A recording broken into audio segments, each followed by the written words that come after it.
Hey, welcome to Llama Corn, and llama corn, like a llama with a horn, in case that wasn't self-evident at all. Here, we're going to review things like comics and games and movies, and if I feel like it, I'll review you, right there, watching me. You don't know it, I'm over there, reviewing you. Anyways, let's get started. So, I thought I'd start out, for our first video, start out with something relatively new. Close your eyes. Good. No, close your eyes. Alright, good. You ready? Alright, open them. We're gonna review The True Lives of the Fabulous Killjoys by Jared Way. Now, he's the guy in that band that we all just love. I mean, come on. And this isn't his first comic. He did Umbrella Academy, which is good. It was really, really good. And this is really good too. So I'm gonna do the first two issues because they're out. Hey, it's not Jared, it's Gerard. Whatever. We're gonna talk about we're gonna take a little detour before we actually review the comic and talk about the people who made it. Now Jared, of course, he's part of My Chemical Romance, who I think are the best, just saying. He went to School of Visual Arts, which is a very, very awesome school that I want to go to. And he has a BFA in cartooning. And so this isn't just like Sunday morning cartooning. This is like they have you take inking and just everything that can include in comic books. So he has a degree in comic books. So the writing, it's obvious that he's writing it. I mean, when you read Umbrella Academy, it came out like a year later after the Black Parade, and the two styles, they really went along. You could listen to the Black Parade and you could read the Umbrella Academy, and it's like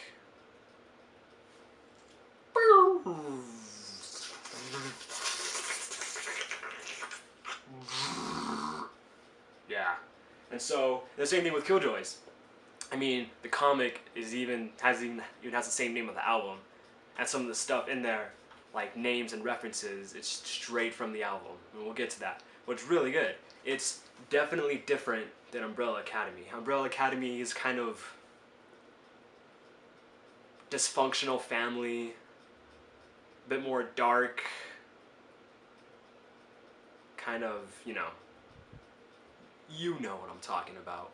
Anyways, Killjoys has kind of more of a punkish, rebel beat to it. Kind of a futuristic thing. Now the artist, Becky Coolin,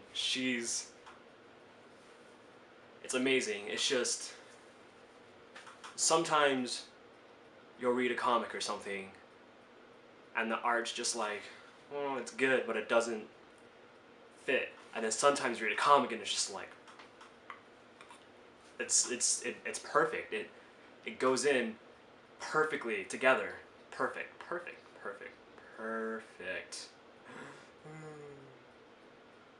But yeah, she did a really good job. She went to SVA too, which I think is amazing. I'm gonna look at my notes. She won an Eisner Award.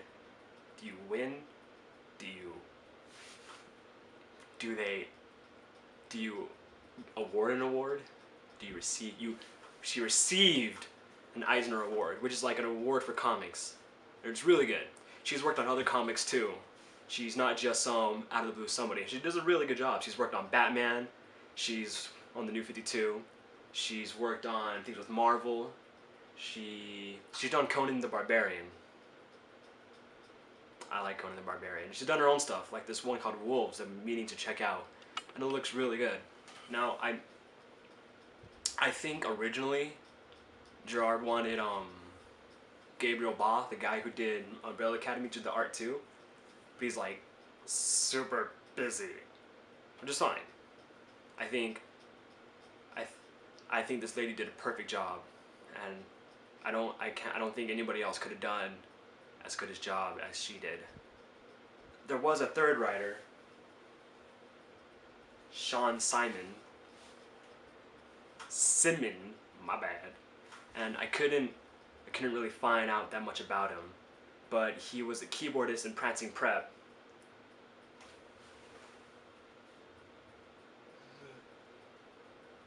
With Frank Iero, who's also part of MCR.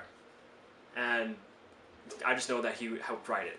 That's really all I know. So the concept for this series, I hope I'm right. I don't want to be wrong and then get punched in the face, because that would hurt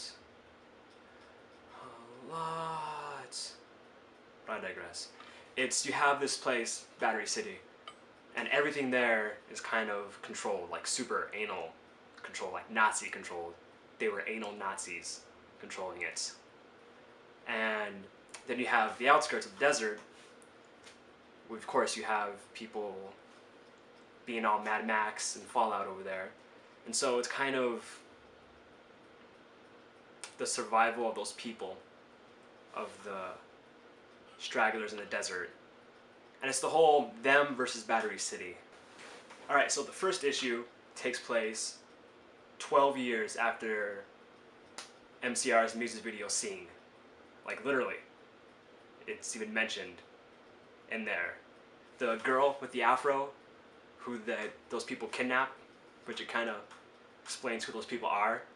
It takes place right after that. So of course she's grown, she's like 18.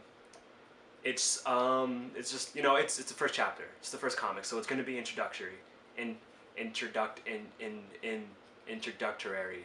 going to introduce everything. It doesn't give you her name. It's just she's the girl, or a little girl. There's not. Well, she's short, but she's not little. But it doesn't give you her name, which kind of makes me mad, because now I'm just going to refer to her as that girl. And there's something special about her. Anyways. It's her going through the desert, where she gets picked up by this. She reluctantly has to follow this guy, Val, who I'll tell you later, and his gang called the Ultra V's. And they kind of take her along to this place called the Nest, where all the little. It's like in Peter Pan, where the Lost Boys hung out, where they chill and everything.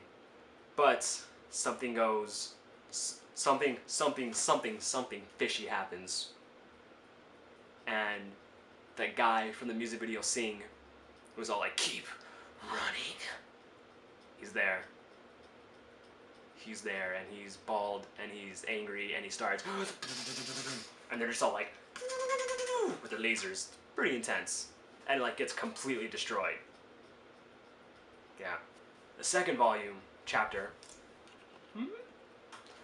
starts off with this guy, Cherry Cola, who he used to be a Killjoy and a DJ. And the second volume is he's been looking for the girl. Second chapter. He's looking for the girl, and they meet up. And then it kind of talks about some stuff and gives you some backstory. And then it gives you some pretty cool bits and pieces. And even the guy, Kraus, from the Sing video, who's bald and angry, it kind of gives you some in-depth to who he is and stuff about him, which I think is great. I like a villain with backstory. It's sexy. And it's just Cherry Cola and the girl kind of talking, communicating, and him about what's going on, and just backstory. Yeah. So throughout both two volumes, there are these prostitute robots. Sex robot. Yeah. Adorable. Because I think they're like a couple, but like, they're adorable, right? And so, they're Battery City, where, you know, the Killjoys aren't. It's this kind of the anal Nazi controlled society. there's a slums, and of course every city's gonna have a slums, but there's a slums, and in the slums there's like androids and prostitution. Of course we have the sex robots. It's just them two, red and blue, and it kind of shows the underbelly of Battery City, which it's not quite sure. I'm not quite sure why they have it in there, that little side story, but it's great. I mean, if you just have one story in a comic, like one arc in one issue, it can get a little boring. It's nice to have that deviated little side story to kind of help entertain you. And of course it has to come in together with the main plot. We just don't know how it's going to do it yet, but it's pretty good. So in both volumes, it shows Blue like doing her thing, and she's trying to take care of her buddy Red, or partner. I think they're partners. They're partners, Red.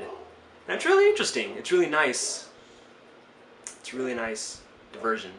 So of course, for characters, we have the girl, who's called the Girl. I mean, it doesn't give her name yet. I will find out her name. I will.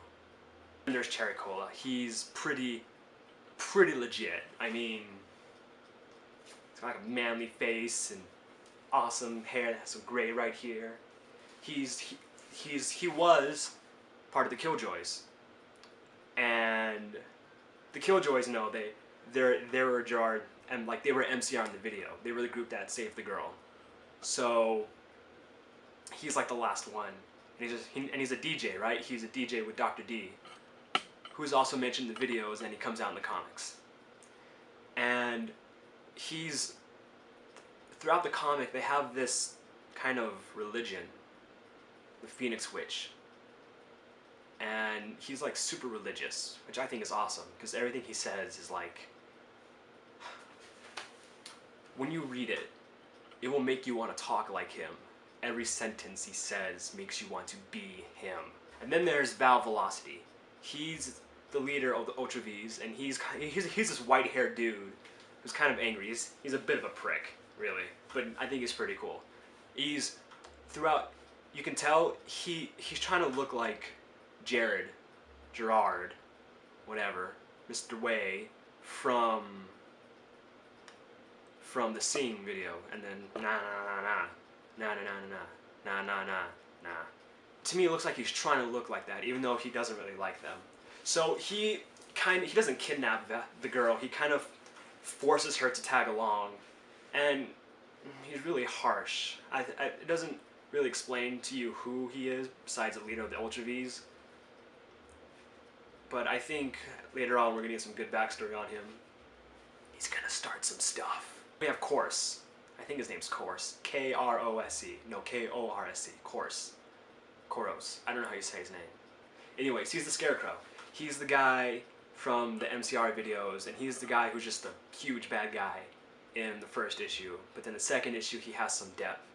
So I think he's going to be pretty cool. I think he's going to be a legit person, and I'm looking forward to reading more about him. The dialogue it's really good. I mean, the lingo that they use, or like that Dr. D, the DJ, uses, it's amazing. It's like cocaine words. If words were drugs, his would be meth and cocaine all together into one word drug. And it's really cool. It's really poetic, actually, how his words, they rhyme and they kind of flow. But when you read it, you have to read his voice, his words, in a sexy voice, or else, you know, what's the point? Another thing is that kind of, they have like a religion set up, Phoenix Witch. Let's take a look. So I'm not going to give away any spoilers yet. Let's see what it says. It's okay. Volumes with the Phoenix Witch. And that's all it says. So, in the second volume, it kind of goes into depth on who the Phoenix Witch is. So she, I'm assuming, is like God, or it's some kind of afterlife or heaven. And then, Destroya. Do you remember Destroya? Yeah? Yeah, you do. Anyways, in the second volume, and I think at least once or twice in the first volume, it talks about him coming and like saving everybody. So, yeah. Destroy, destroy. All in all, I think this comic is really good. It was written really well. The art, of course, is really good. Usually Dark Horse puts some pretty good stuff out. I would recommend getting it. I think the next one, Volume 3, comes out on like August 14th. So I would give this 5 Dr. D's out of 5. So that was my first episode. I hope you guys liked it. You should subscribe.